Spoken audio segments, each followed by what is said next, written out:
जय जय रघुवीर समर्थ. समर्थ म्हणतात की स्वतःची किंमत स्वतः करायला शिका.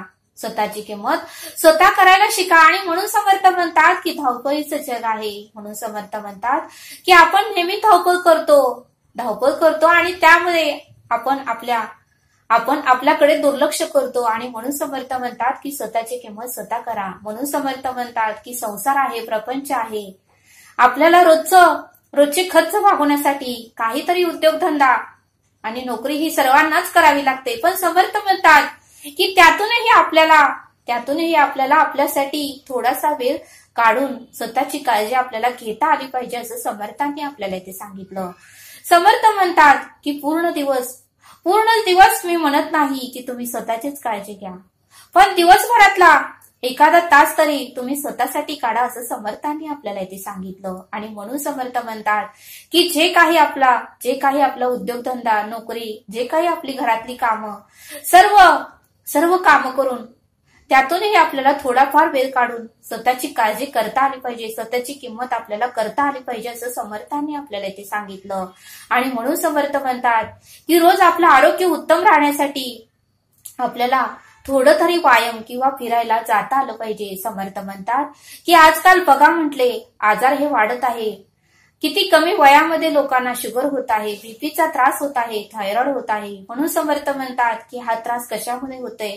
आपण स्वतःची किंमत करत नाही, स्वतःकडे दुर्लक्ष करतो, वेळेवर आहार घेत नाही, वेळेवर आपण झोपत नाही, उत्तमाची आपली झोप होत नाही आणि वेळेवर आपण जेवणही करत नाही. आणि त्यामुळे आपल्या देहाला, आपल्या शरीराला त्रास होतो. अवेळी खाणे, मग पित्ताचा त्रास, आणि आता उन्हाळा चालू आहे, मग कुठंही जाऊन येणे, पाणी पिणे, आणि त्याच्यामुळे आपल्याला त्रास होतो, असं समर्थ आपल्याला ते सांगतात.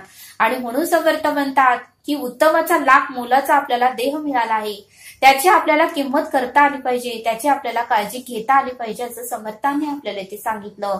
म्हणून समर्थ म्हणतात की दररोज पाहणारे एखाद्या गोष्टीची आपल्याला किंमत नसते, पण तीच गोष्ट आपल्या आयुष्यातून निघून गेली की त्याची किंमत आपल्याला नंतर कळते. आणि म्हणून समर्थ म्हणतात की जोपर्यंत आपलं आयुष्य आहे तोपर्यंत स्वतःचीही किंमत करा आणि इतरांचीही किंमत करा, असं समर्थांनी आपल्याला ते सांगितलं. आणि म्हणून समर्थ म्हणतात की पाण्याने भरलेल्या विहिरीकडे जर पाहिलं तर आपल्याला जास्त त्याची किंमत वाटणार नाही, पण ज्या विहिरीला वर्षानुवर्ष पाणी नाही, त्या विहिरीच्या आजूबाजूच्या लोकांना विचारा, त्या विहिरीच्या शेजारी आजूबाजू राहणाऱ्या लोकांना विचारा पाण्याची किंमत, मग ते लोक सांगतील.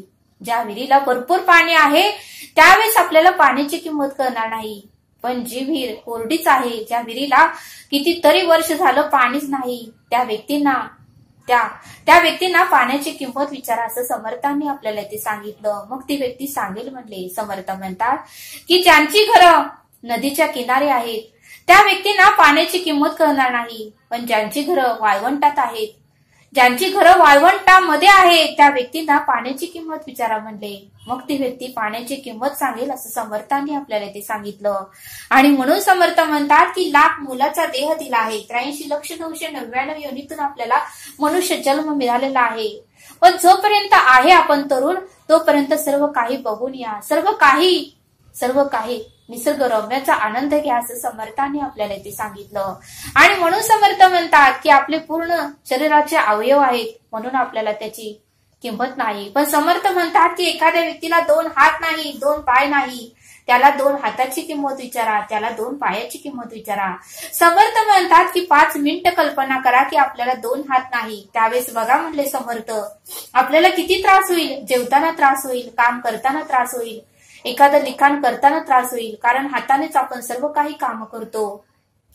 आपण केसाची वेणी घालताना त्रास होईल, बघा म्हटले समर्थ आपल्याला कल्पना केली तरी त्रास होतो, पण ज्या व्यक्तीला 2 हात खरंच नाहीत त्या व्यक्तीला किती त्रास होत असेल याचा तुम्ही विचार करा. समर्थ म्हणतात की ज्या व्यक्तीला 2 पायच नाहीत त्या व्यक्तीला पायाची किंमत विचारा, बघा म्हणले ती व्यक्ती सांगेल. ज्या व्यक्तीला 2 पायच नाहीत त्या व्यक्तीला पायाची किंमत विचारा, ती व्यक्ती पायाची किंमत सांगेल.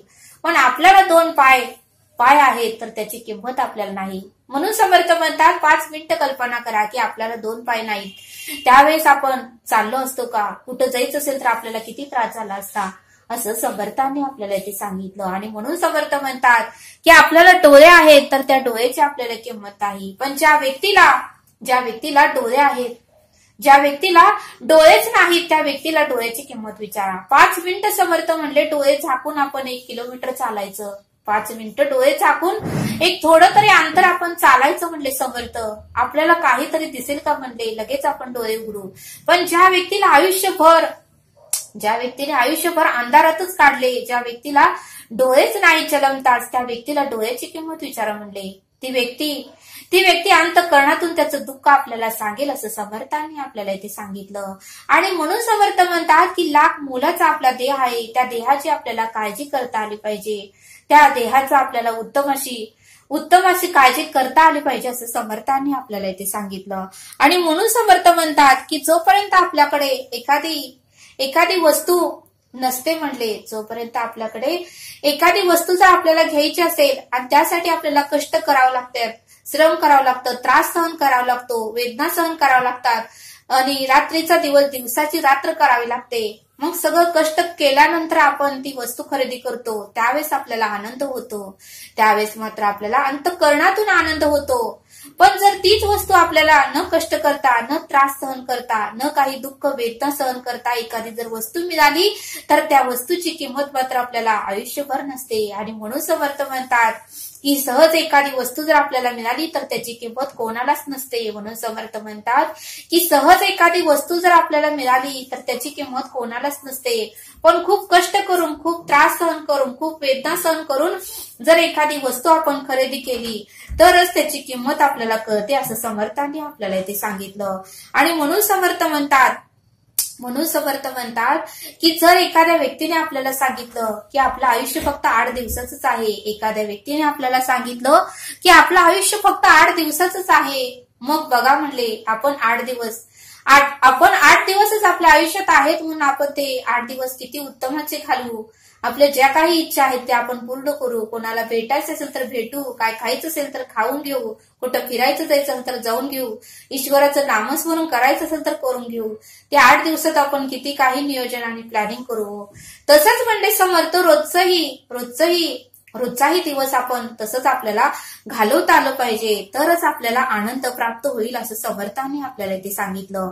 आणि म्हणून समर्थ म्हणतात की रोज जमल तेवढं जास्तीत जास्त आपल्याला आनंदी राहता आलं पाहिजे. आणि म्हणून समर्थ म्हणतात की लहान लहान गोष्टीमध्येही आनंद मानायला शिका. मोठी गोष्ट मिळाल्यावरच मी आनंदित राहणार असा विचार करू नका. मोठी गोष्ट मिळेपर्यंत आपण या सृष्टीवर असो की नसो हेही आपल्याला माहिती नाही. आणि म्हणून समर्थ म्हणतात की एखादी गोष्ट आपल्याला जर करायची असेल, कुठं फिरायला जायचं असेल तर तरुण आहे तोपर्यंतच जावा. ही अमुक गोष्ट किंवा एखादी गोष्ट मी म्हातारपणीच करणार, म्हातारपणीच मी ठरवून ठेवलं आहे, मी म्हातारपणीच या सर्व गोष्टी करणार असं म्हणू नका म्हटले समर्थ. कारण कोणास ठाऊक की म्हातारपण येईपर्यंत आपण जगू की नाही, कोणास ठाऊक म्हातारपण येईपर्यंत आपण जगू की नाही. म्हणून समर्थ म्हणतात की रोजचं काम उद्यावर ढकलू नका, जे काही करायचं आहे ते आज करा आणि मोकळे व्हा असं समर्थांनी आपल्याला इथे सांगितलं. आणि म्हणून समर्थ म्हणतात की लाख मोलाचा देह दिला आहे, फार आटापिटा आपल्या संसारासाठीही करू नका. म्हणून समर्थ म्हणतात की फार आटापिटाही संसारासाठी करू नका.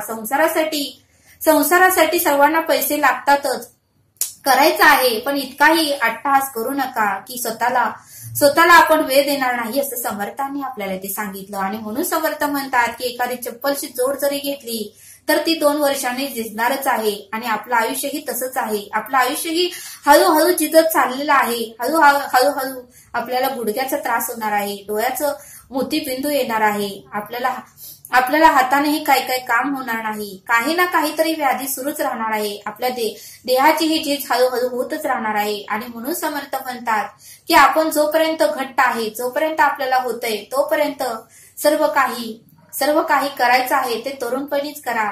या निसर्ग सृष्टीचा आनंद घ्या आणि आपली स्वतःची किंमत स्वतः करा. स्वतःच्या देहाचीही काळजी आपल्याला करता आली पाहिजे. आणि थोडा वेळ तरी दिवसभरातला अर्धा 1 तास तरी स्वतःसाठी आपल्याला देता आलं पाहिजे. थोडासा अल्प आपल्याला जो काही योग्य वाटेल तो व्यायाम आपल्याला करता आला पाहिजे. अर्धा पाऊण तास तरी आपल्याला सकाळी किंवा संध्याकाळी फिरून येता आलं पाहिजे. थोडा वेळ बागेत आपल्याला बसता आलं पाहिजे. निसर्ग सृष्टीचा आपल्याला आनंद घेता आला पाहिजे आणि आपल्या देहाची काळजी आपल्याला करता आली पाहिजे.